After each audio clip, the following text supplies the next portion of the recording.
तो राजा की जो पत्नी है उसने पूछा इस पुत्री से कि आप इतने ज़्यादा लैंप क्यों लगाती हो, इतना ज़्यादा आप क्यों ये सब करती हो।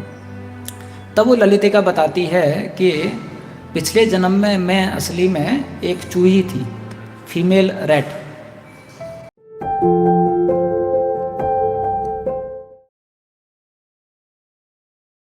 फिर एक और ये कहानी बताई गई है कि किस प्रकार से कार्तिक महीने में अगर कोई लैंप ऑफर करता है तो उसको जो है भगवान का बहुत बड़ा कृपा मिलता है।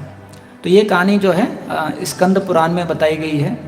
स्कंद पुराण में ये श्लोक बताया गया है, लेकिन ये पूरी कहानी जो है एक विष्णु धर्म उत्तर पुराण है, जिसको शिला जीव गोस्वामी जो हैं भक्ति संदर्भ में कोट करते हैं। तो क्या होता है, एक रानी होती है जो विदर्भ में पैदा होती है। तो वहाँ के जो विदर्भ के राजा थे उनके 115 पुत्र पैदा होते हैं और एक पुत्री पैदा होती है, और जो पुत्री पैदा होती है उसका नाम था ललितिका। तो ये जो पुत्री थी बचपन से क्या करती थी, इसको बहुत शौक था, जब भी कोई फेस्टिवल आता था तो सारा जो उस राज्य में जो मंदिर था उस मंदिर के चारों तरफ जो है वो लैंप जलाती थी, बहुत सारे दिए लगाती थी। और सिर्फ उसी मंदिर में दिए नहीं लगाती थी, जितने भी ब्राह्मण आते थे उनको दिए देती थी कि जाओ तुम भी जिस मंदिर में जा रहे हो वहाँ दिए लगाओ।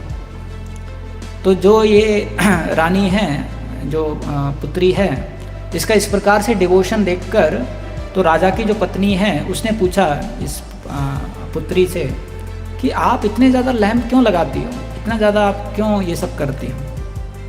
तब वो ललितिका बताती है कि पिछले जन्म में मैं असली में एक चूही थी, फीमेल रैट। तो मैं ऐसे ही घूम रही थी। अब एक बार क्या हुआ, एक जगह था जहाँ पर एक राजा ने बहुत विशाल जो है विष्णु का मंदिर बनाया था, और यह मंदिर उन्होंने अहोबिलम एरिया में बनाया था जहाँ पर नरसिंह देव जी का प्राकट्य स्थल है। तो ये मंदिर बड़ा विशेष था, बहुत विशाल था, और उस मंदिर में जो है एक पुजारी ने लैंप ऑफर किया था भगवान को। अब ये जो चूही थी ये क्या चाहती थी, ये जो लैंप की विक है, जो उसकी बत्ती है, उस पर जो घी लगा हुआ था, तो ये उस बत्ती को खाना चाहती थी।